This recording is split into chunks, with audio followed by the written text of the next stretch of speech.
You're listening to the Voices of Recovery podcast. This is a special episode featuring a recovering addict.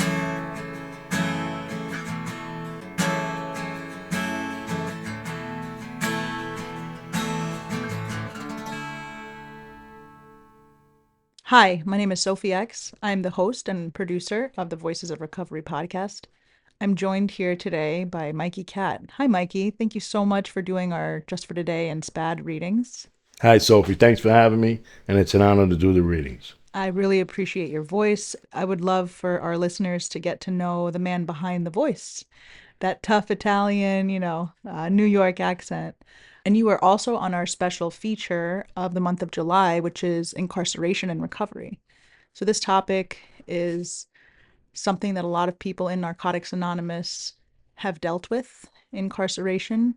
And you have a particularly powerful story of how you came to Narcotics Anonymous through the jails and institutions. And I would love for you to share that story with our listeners. And I'd be more than happy to do that. My name is Mikey Cat. I'm 62 years old, and I grew up out here in Long Island, Garden City South, not Garden City proper with the big houses, but upper middle class. And, my story starts young, at an early age. I saw stuff falling off the back of trucks, the uncles and cousins, and the nice Cadillacs and clothes and the nice jewelry, and I wanted all that. Fast forward, I wound up spending more than half my youth in juvenile joints, locked up, because of drugs and robbing and stealing to get drugs and, keep that lifestyle. So when was the first time that you remember using anything? Was it drugs? Was it alcohol? What do you remember? Oh, it was alcohol. We were down in my father's basement. He had every alcohol you can imagine. My mother and father are not drinkers, so they never knew, to this day, or at least I don't think they knew, that most of those bottles were like 90% water. So yeah, it started with that. And the older kids used to come over, always with older kids, and they come over, and then pot started, and quickly after that, cocaine, and pills. I was one of those hyperactive youth, and they were giving me Ritalin, but I wouldn't take it, and I didn't know Ritalin is an up for older kids. And when they saw that, and I realized I had something was worth something, I used to trade it for weed and stuff like that. So it happened at a very early age, I'd say 11, 12 years old, you know what I'm saying? There was nothing they could do with me. They tried, they said, well, maybe it's his home environment. We'll send him into a group home. That didn't work. And then they sent me to see a shrink, and that didn't work. And, they were like, well, we'll just send him over here. So you were an upper middle class. Yeah. I never listened. I never needed for anything, thank God. I always had food. Always had good clothes. There was no need for any of that. I had my mother and my father and my sister. Me and my sister were adopted. My mother and father came over from Messina, Sicily. The mountains of Messina. She was 16 at the time, and that's acceptable over there in Sicily, especially in those times. It was 63 I was born. So she had a dowry. You know what that is. Women have a dowry, and they give it to the man. And, that's their start in life, Their inheritance, essentially, from their family. Right. They give it to them then. So now they must have had a nice amount because they came over on a ship while she was pregnant with me, and he took off on us. And now what is she going to do? She's a 16-year-old girl from Sicily. She don't speak English. I don't know if she spoke English. I don't know that part. So she went to the nuns, and the nuns in the Bronx, again, or by Manhattan, took her in, and then they found my parents, who my father is Sicilian from Sicily, and my mother's from Italy. She's from Bari. So you went from a Sicilian family to a Sicilian family. Yeah, that's how they would do it in them days. If you were from Greece, from a certain area, or from County Clark Island, and you had a certain name, they would try and put you as close to your background or the people in the area as you could. And they met my mother and father that adopted me. I never met my mother, my birth mother. They met my birth mother. That's how it was done, I guess, for them anyway. And now I know all this because they told me one day. And the reason they told me one day, which is ironic, is because that's when I was getting to be off the hook, running around doing crazy shit. And they meant well. They were trying to help. Now remember, I'm like 12 years old. I'm 12 years old when I was starting to go crazy. And I was a good student. I was an A and B student. But what's wrong with you? Now, they were on the verge of divorce, fighting all the time. They thought maybe it was that. They took me to shrinks. So they made a mistake. And they took me to the founding home where I was adopted from. And the nun tried to do it in a mean way. You see this big dormitory? You see those empty beds? Well, we have a bed for you. We just take you. And that was the wrong thing to do.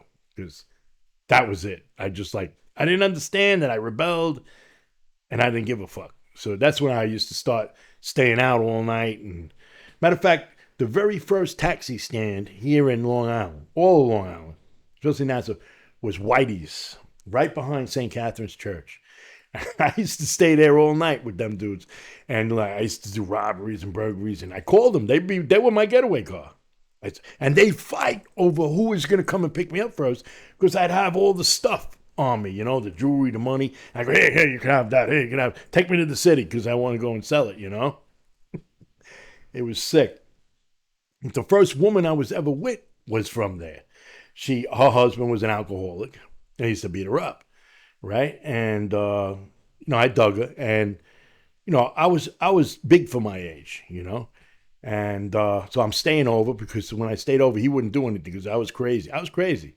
And I would keep a gun on me all the time. And I would shoot you, and he knew it. So she would let me sleep there because he wouldn't come in and hurt her. So one thing led to another. We made love, and my mother found out because, I went and told all my friends, hey, all the women. And my sister is 3 years older than me, and she heard in school.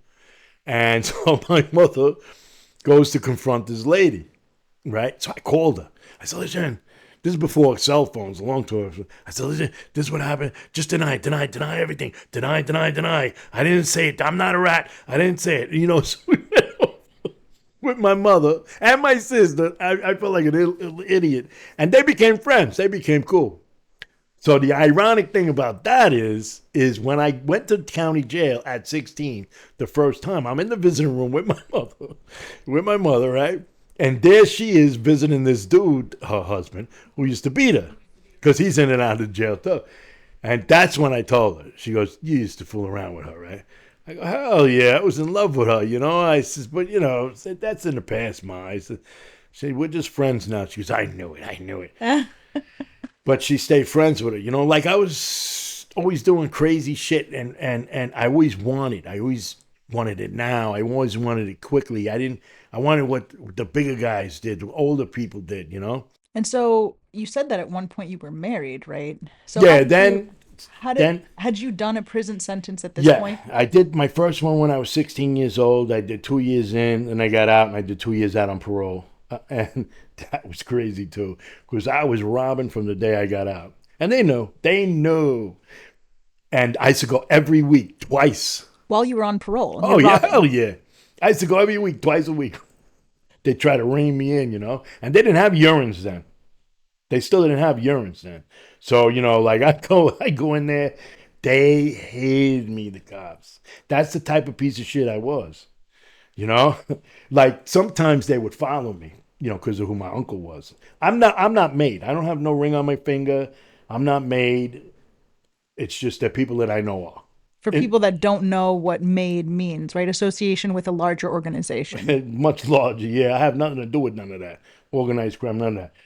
But I know people that do, and in the family. So I always knew her. The woman that became my wife, she's older than me too. She's always old. She's 10 years older than me. I was always in love with this woman. She owned a beauty supply, jewelry store, clothes, and I used to rob everybody all along the turnpike. I used to make them pay tribute. You know what I'm saying? So I go in there one day and I'm scoping, I'm looking around, and she goes, "Come here, come over here."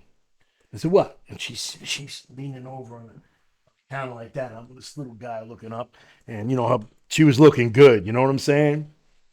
And she goes, "I know who you are." I go, "You do you?" I go, "Then you got a lot of jewelry and clothes and stuff in here. You leave money in the register that night?" That's what a cocky little bastard I was. She goes, "Let me tell you something. Not only am I not going to give you nothing, but if anything gets happened to my place, I'm going to find you, cut your little balls off, and throw you in the dumpster in the back. This is your future wife. This is my future. Listen, I fell in love with her right there and then. That was it.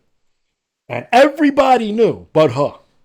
Her mother, her father, her brothers, everybody. Her boyfriends, they all knew. Everybody thought that we were having something going on all those years, but it wasn't. We were just really, really good friends. You know what I'm saying? There was a bar, and all the racetrackers used to go there.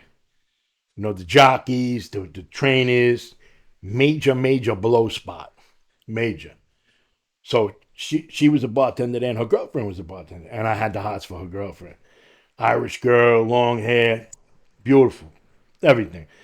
And I used to bring her flowers, jewelry. This before I even went out with her, And she wouldn't give me the time of day, you know what I'm saying? So one day she goes, let the guy take you out. He picks you up in a limo, you go to the city, you have a great time. What do you got to lose, So she convinced her to go out with me. Anyway, she was a nightmare. Oh my God. Talk about an addict. I'm not going to mention any names, but this girl she could drink me, you, and anybody else under the table. And believe me, she did just as much blow. And extremely, extremely jealous. How I finally got rid of her was she went out with me. She came over to the house one day. She goes, I'm going to help you. She goes, you're going to take me out tonight. We're going to go to dinner, get the limo, get all dressed up. She goes, I go, all right, cool. I was like, yeah. So when she came over and she goes, what are you doing? She goes, he's taking me out. You got a problem with that? She was scared of her, So she took off. Anyway, we went out that night and ain't nothing happened that first night, we kissed a little, this and that. But then we went out again and, anyway, I was always in love with her, And before you know it, she's leaving stuff. Toothbrush, this, panties, boom, boom, boom. One day I come out of my face, I says, what is all this shit you're leaving here? I says, this is my place. You got your place, I got my place. Why are you leaving? And she goes, oh yeah? Oh, you don't want my shit here? She gets all the shit and she leaves, right? I was like, oh shit, what the fuck did I do? You know what I'm saying? Anyway, we wound up getting together. And then she wasn't supposed to be able to get pregnant, but she did. We had my son, and I caught a bid. I caught a bid when he was like 1.5, almost 2. And I did another 3 years. And she stuck with me staunchly through those 3 years. Now you got to remember, whenever I did a bid, they moved me around because I had OC on my record. And they would move you from prisons every now and then. So it was harder for her as a female. And I realize that now that I go in Nassau County Jail, what she went through a little. So anyway, the third bid, what happened was I got shot by a drug dealer. Shot me from behind. And I got out on bail because I was on parole. That sounds ironic, but I'll tell you why. Because he was a drug dealer. And if he was going to testify against me, I would have had a parole hearing if they were going to violate my parole. Therefore, the police, the DA, asked the parole, don't violate him, let him out. He's going to F up anyway. Because if you do, that's admissible in the court of law, whatever they say on that thing. And at that time, believe me, that dude wasn't going to say anything. So the guy says to him, what do you do for a living? So, Dorman's extension siding. He smacks him in the side of the head. He goes, listen. He goes, you know that you owe so-and-so over there for those 3 keys you flushed. We'll talk about that when Cat leaves. He says, don't bullshit us. Okay, you called the cops on this guy. I would have killed him. No disrespect, Cat. He goes, but you would have been fucking dead if it was me. I go, no, I would have killed you too. I said, but this guy shoots me in the leg. I take off the ski mask. I throw off, and I turn around. My leg was off. It was over here, literally. I mean, did you see that? Oh my goodness. All that was off, and it was over here. You see how short it is compared to the other one? So I turn around, I look in him, I want him to see me. I says, yo, don't call the cops, don't call the cops. It's me. I says, we could work something out. And I fell out. But he called the cops. And he told them I was robbing him because he panicked. Now, what we didn't know is that he was a rat. And he was going back and forth. When they were with us, yeah, don't worry, I won't rat. Long story short, these kids came from Florida. They knew somebody in my family. And that girl called me and she goes, Uncle Mike, she goes, I got these two guys and they got a flight bag full of gold, Rolexes, diamond rings, jewelry. Oh my God, really nice areas in Florida. They were robbing. I go, you sure? So I go, yeah. She got a Rolex Presidential and they want to sell it for $5,000. I said, put them on the phone. How big is the bag? She told me. So I was going to give them $5,000 each, you know? So For something that potentially cost, like you would get like hundreds, hundreds of thousands. Yeah, I did too. So they get on the phone. I'm about to tell them I'm going to give them $10,000 each because I thought they were going to get $5,000. So I said, how you doing? Yeah, you're friends with my niece? Yeah. I said, listen, I want to buy that bag sight unseen. I want to trust you. Put the watch back in there right now. He goes, I did, you did it? He goes, yeah, I did it. I said, give it to my niece. I said, I said, all right, I'm going to give you $10,000. I didn't even get to say $10,000 each. He goes, yo, he's going to give us $10,000. And I was like, they can't be that stupid. Now, here's greed. Here's God coming into the picture. Here's the addiction coming into it. I said, yeah, I'm going to send you the $10,000 now. He goes, oh, all right. I said, holy shit, they can't be that stupid. I said, okay, instead of just buying the bag, having to mail it, or even just taking a plane and drop it off. I said, you know what? Why don't you drive up here, bring the bag? Right, exactly. That's that. I says, and I'll show you some spots where you can make some real money. You go, oh, all right. I said, see, I'm going to send you an extra $500 for the trip. Oh, what? They're all excited. I said, holy shit, bunch of suckers. So my niece, those two guys and her girlfriend, who was the girlfriend of the other guy, they drove up. They had a whole nother bag by the time they got here because they were robbing the entire way all the way up, right? And I got that one too. And they were such suckers. I was like, I wouldn't let my niece and her girlfriend stay with them at the motel room. So they stayed at my house, my niece and her girlfriend, and the two guys had a motel room. So I go to the motel room after their first score, and I go, oh, this one's fake, this one's fake. And I was like, these dudes are suckers. And that's God. That's God. He's like, oh, yeah, all right.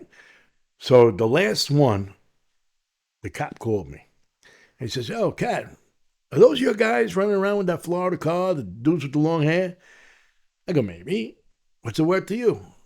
He goes, it's what it's worth to you. He says, I go, what do you got? He goes, we got a warrant out for them. We're going to execute that warrant by 6 p.m. I go, all right, I'll take care of you. He goes, all right, cash. I go, yeah, cash. So now I know it's early in the morning that they're going to get these dudes around 6 o'clock. They know where to stay and everything.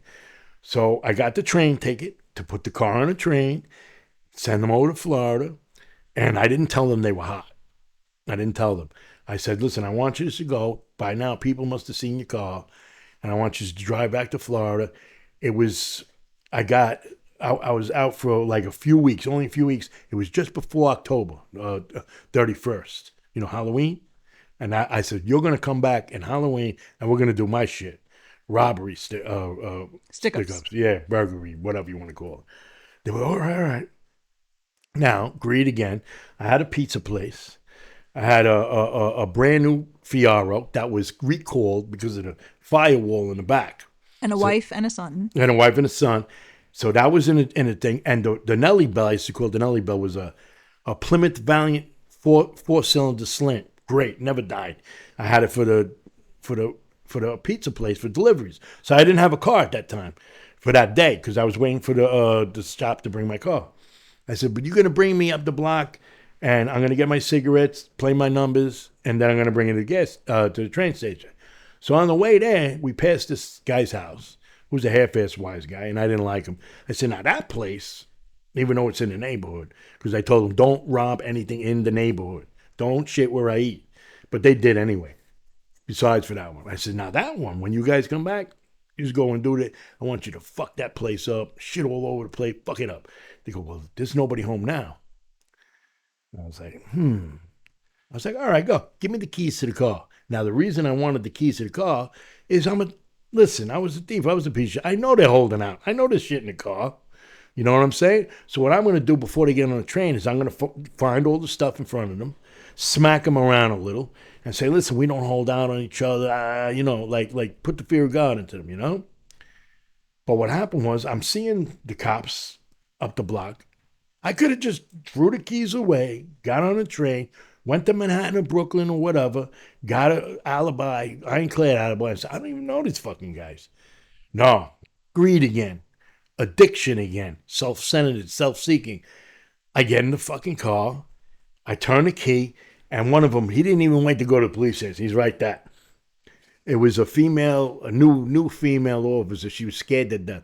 And she's shaking like this, you know? She goes, get out of the car. I had to calm her down. I said, listen, calm down, relax. You know who I am. This is a small matter. It's a daytime burglary. It's not violent. I says, relax. My hands are right here. I'm calming this girl down because she might shoot me. They get out of the car. They arrest me. Now I'm sick. I'm in the police station all night, and I'm sick. Now I'm getting sick because I'm dope sick. And they're going upstairs with pizzas, and they said, we got you now, Cat. They're going to say anything we want. So far, we got 15 burglaries. I was like, I don't know what the fuck you're talking about. So now I'm arrested for that. Now they can violate me for parole, and I can't get back out. So I did get out after I got shot for a few weeks. And it didn't last long because of that. And I wound up taking them to trial for both of them. They found me guilty of attempted burglary, attempted. They didn't know. What the public don't know is that, there's laws. The jury is more powerful than the judge. The jury, they could decide to say not guilty. No matter how guilty the guy is, they're allowed to do that. So with me is the judge don't tell you. If you find him guilty of even one charge, it's my third time, he's going away for a long, long time. So you took the option of, instead of taking a plea deal, for instance. You know what? We should back up a bit. Why did I do that? I was in Nassau County Jail for 2 years fighting both those cases. 2 years. Back and forth to court. Why did I do that? Because you had the possibility of getting out. They offered me 10 to 20 for everything running together. You want to know why I did that? Because of the insanity, because of the drugs. I was going to court high. I was playing off the leg with the crutches because they don't have wheelchair accessible court vans. So I would use crutches. But I could walk then, even then. Going up and down. So like, this is what we're going to do. Just don't cause any trouble. All right, you could stay in the courtroom for lunch. Your lawyer could bring you anything you want. Just don't cause any trouble. Guess where I used to go to the bathroom? The judge's chambers. It had a lock and everything. So I would go there. Boop. Yo, you done in there? Almost. I got a big load. Put a little water down the nose. Flush the toilet and go in there. And sometimes my lawyer come back and I'd be going like this, like grinding my teeth. He goes, well, I got your meatball hero or this, that. I go, no, I'm not really hungry. I'll bring him back to the jail. And he's looking at me, he goes, one time he looks at me, he goes, are you? He goes, holy shit. He goes, are you fucking crazy? I go, shut the fuck. I used to pay him in blow sometimes, or jewelry, So that was the insanity of that. And that's the reason why I took them to both trials. Every day they'd be there. And I'd be there in a new suit, hanging out like this, like I turn around and go, fuck you. They go, no, we're going to fuck you this time. Yeah, I'm worried, And I wound up getting a 212.5 to 25s, running wild. You said you lost your mother and your father. Oh, yeah. Just before I went in, I lost my mother. I was out on bail. And to this day, I don't know if she knew or she didn't know because she was pretty much out of it with them chemo drugs and everything. And I'll never forget the Mets won. She was a big Met fan.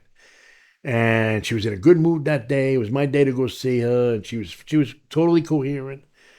And then I left and I went home and they called and they said, listen, you got to come right away. She's going. I go there. My aunts and uncles are there already. That's how serious it was. And from Jersey and the Bronx and Brooklyn. And they hated me. For good reason. Anyway, and remember, I'm adopted. So I was never really part of the family. Yeah, I was the nutcase.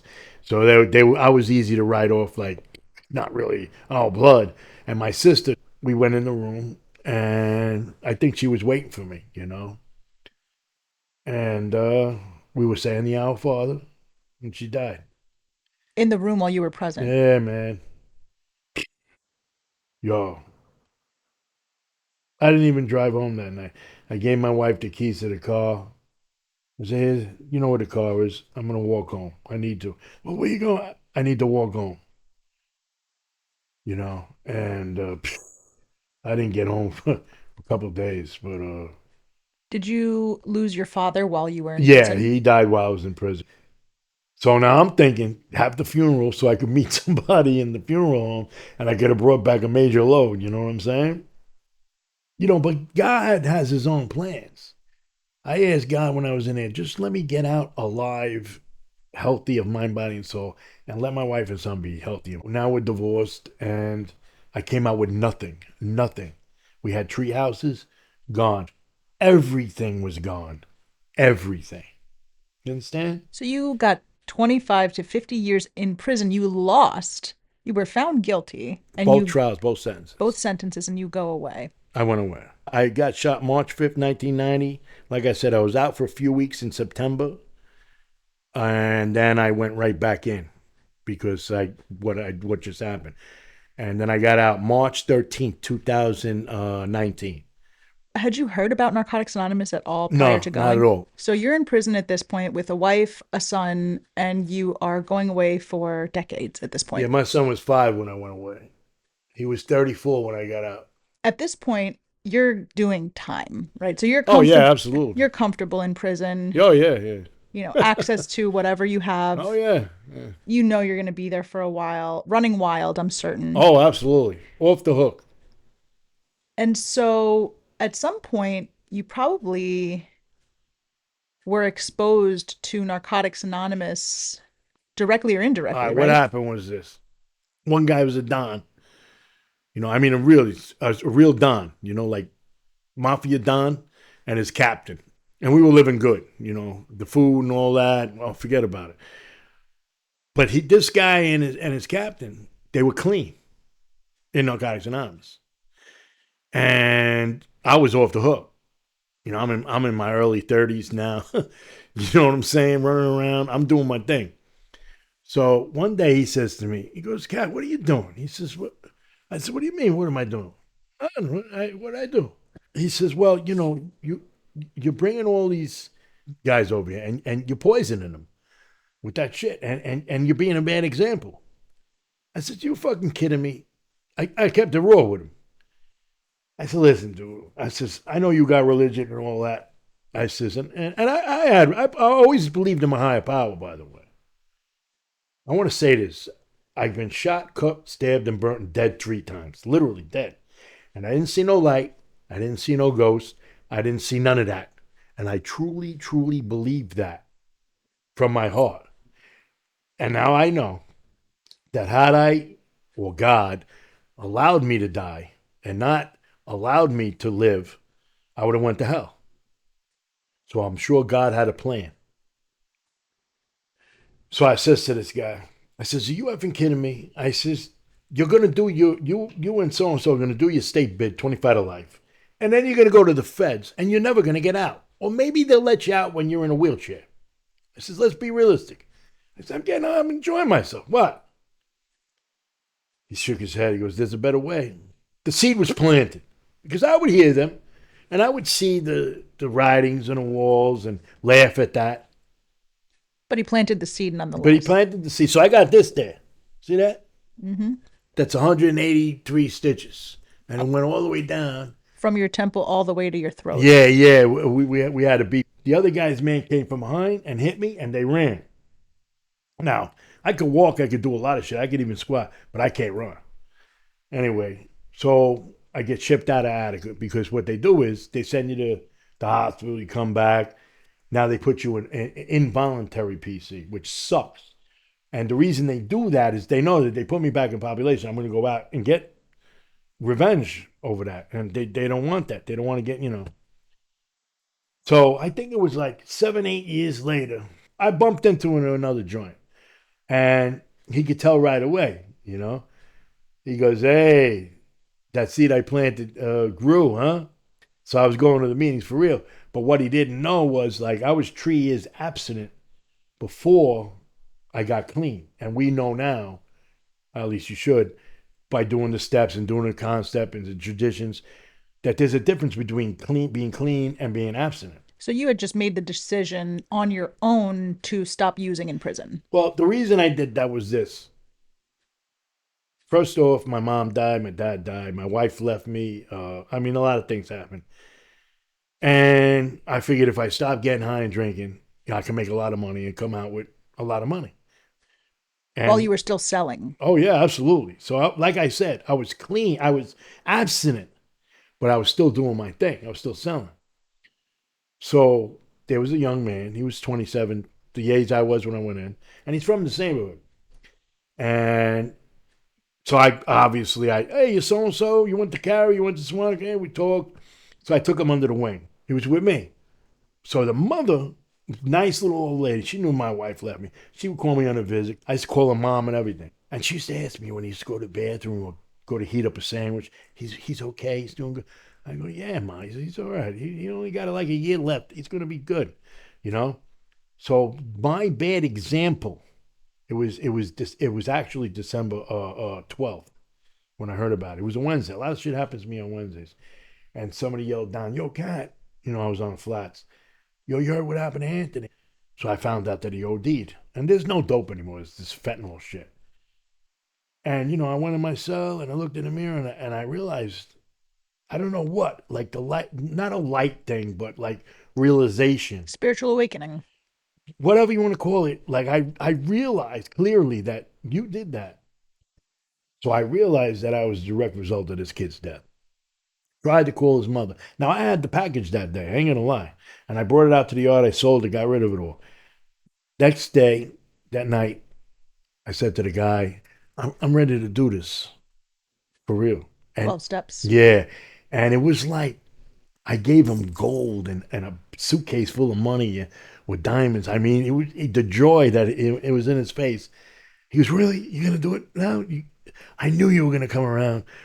And he said, I'd be honored to take you through these steps. And we did it. Now, I did my steps the first time a different way, but I did the steps and I did the traditions Behind bars. behind bars with him. And I listened and I learned. And my favorite thing is time, things I must earn, because I never earned anything. And so you're in prison with everything at your fingertips, right? Yeah, oh yeah, that was hard because now I had to go to the people I was getting the drugs from and tell them, listen, I don't want the package anymore. The money's on the way. Everything's straight. Here, everything's good with the last package. He go, okay, who in your crew is going to take over? I don't know. So you just washed your hands clean of the entire thing and said, But it couldn't be that simple. You see, I'm still in prison and I know a lot. And now he's looking at me like funny. I said, listen, this is a guard now and a civilian. I said, listen, anything gets found in my cell, anybody comes at me, you better fucking have me killed. I says, because there'll be problems. You understand? I'm not a rape. I'm not a rat. I'm not that guy. I'm not a child molester. I'm still me. I just don't get high no more, and I want nothing to do with it. You understand what I'm saying to you? They were like, what? I was like, look, no. And after a while, they saw that everything was cool. so you chose a path of recovery in Yeah, prison. but it's not easy. Like now, in prison, I don't know how it is in other states. You own property, like you wait court, you hang out court, and that's like your group. Anybody that's on your court is your family. So I'd be out working out. I go out, I work out first, then I go to hang out court.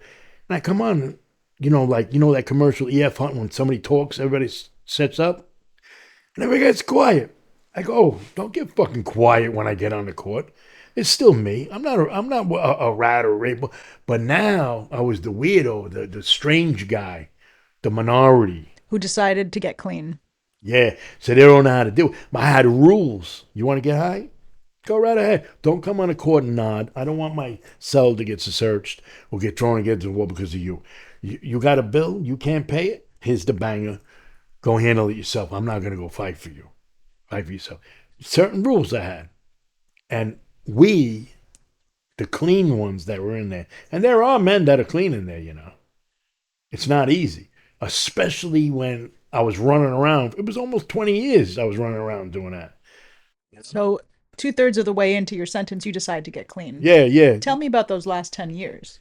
Well, almost 10. I got out like March 13th, 2019, and I had almost 9 years clean. I celebrated out here, the Surrender Group in Franklin Square, and it was a Wednesday, again Wednesday.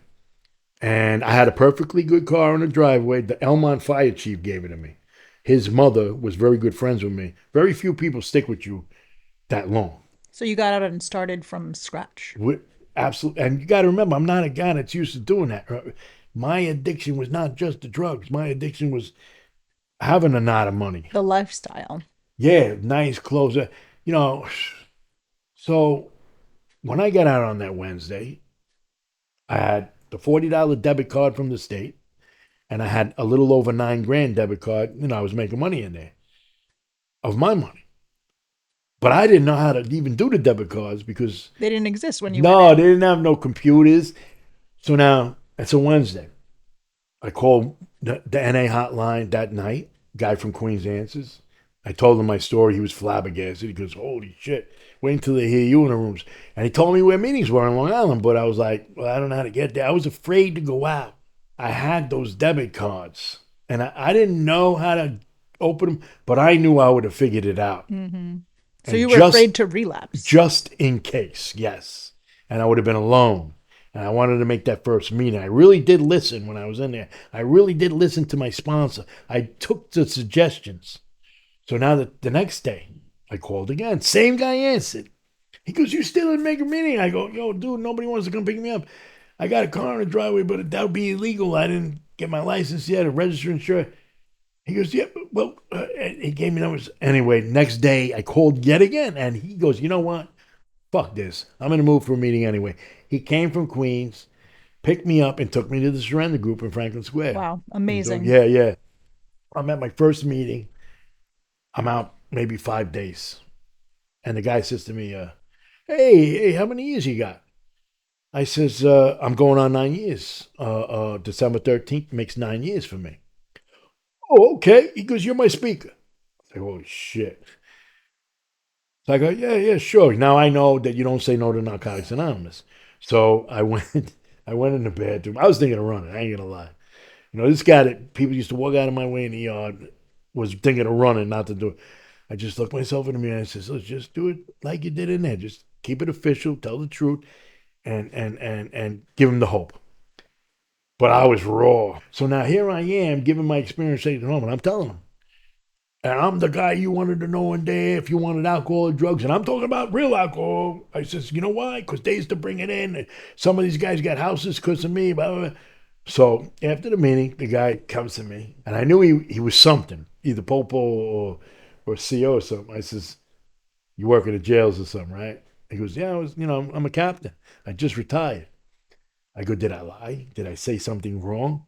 Did I lie?" He goes, No, you didn't lie. But some things people don't need to know." I go, "Some things I think people do need to know. Because they get the misconception that when you go in there, you can't get anything. And that's the only reason people are clean, which is a complete and blatant lie. People die because they can't pay their drug bills in there. Or alcohol, which is alcohol is a drug." There's no, I know. And I learned to talk to my sponsor about those things and to temper my, and when I go in Nassau County Jail, I say all that right in front of them. They come out of the bubble and they listen. And so you're very involved now with service in hospitals and institutions. Oh, right? yeah, big time. Yeah, I get a lot back from that. Tell me about it. Listen, I couldn't wait to get to the jail. I had to wait a year after I got out to get in there. Street clean time. Not only street clean time, they wouldn't let me in there until I got off parole. So really, I waited 3 years, almost 3 years, and then I got off parole. Hopefully, they'll see that they don't got to live like that anymore. So that's why I go and I do that. And the men and women in the rehabs, listen, Sophie, they did their time out here in the installment plan in rehabs or just back and forth hurting people, their family, themselves. But they were in their own prisons. So that's where the identification comes in. And I learned them the hard way. I've learned everything the hard way. So when I got out and on that Wednesday and then that Thursday and then Friday, I finally went to a meeting and my son said it. He says, "You were free after that first." He was watching me. This is what he said to me one time. He says, Don, when you got out, those first few days, I was a little worried about you. You didn't go anywhere. He says, then you went to that first meeting, and then all your friends used to come pick you up and you used to go to meetings 2-3 times a day. And then at first I was a little worried because you come home a little late, but your parole officer used to say it was okay to stay out late. He says, but when you got that car on the road, that's when you really got your wings, and you were going all over, doing meetings everywhere. And I used to do service in Brooklyn, Queens, Bronx, and I was having a ball. And that's what I do now. All I do, Narcotics Anonymous, is my life. Recovery is my life.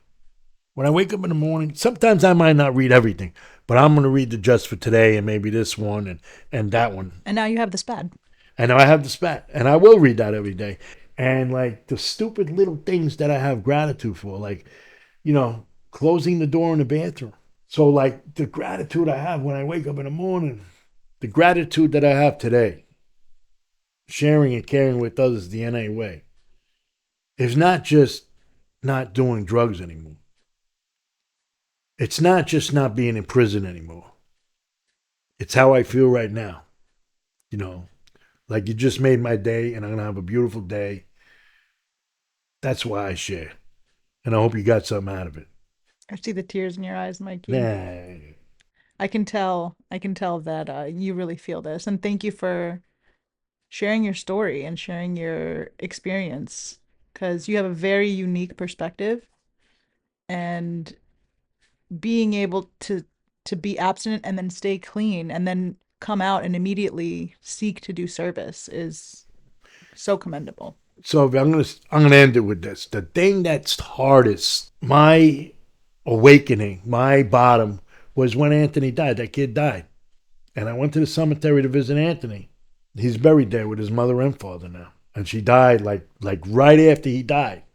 And I realized that's why she didn't answer the phone. And I realized that I murdered 2 people by my insensitive, selfish, self-seeking ways.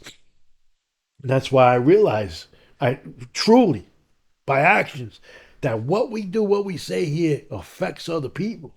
They watch us. You understand? And we're human beings, and you put people on pedestals, at least I do.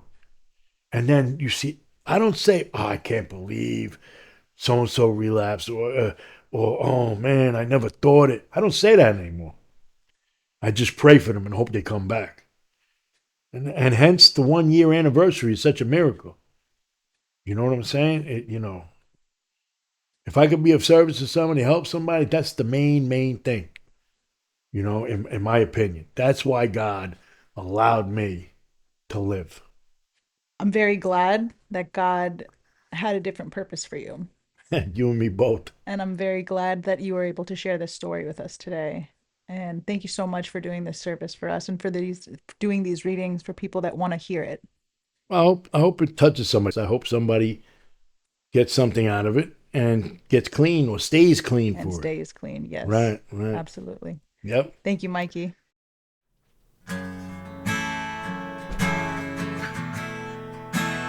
The Voices of Recovery podcast is an independent production of the Works of Wisdom.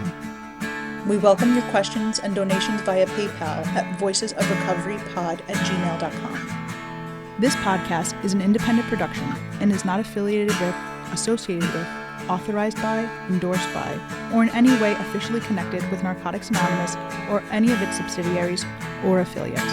While NA literature may be read during episodes for the purpose of supporting recovery, such use does not constitute an official endorsement or representation by Narcotics Anonymous.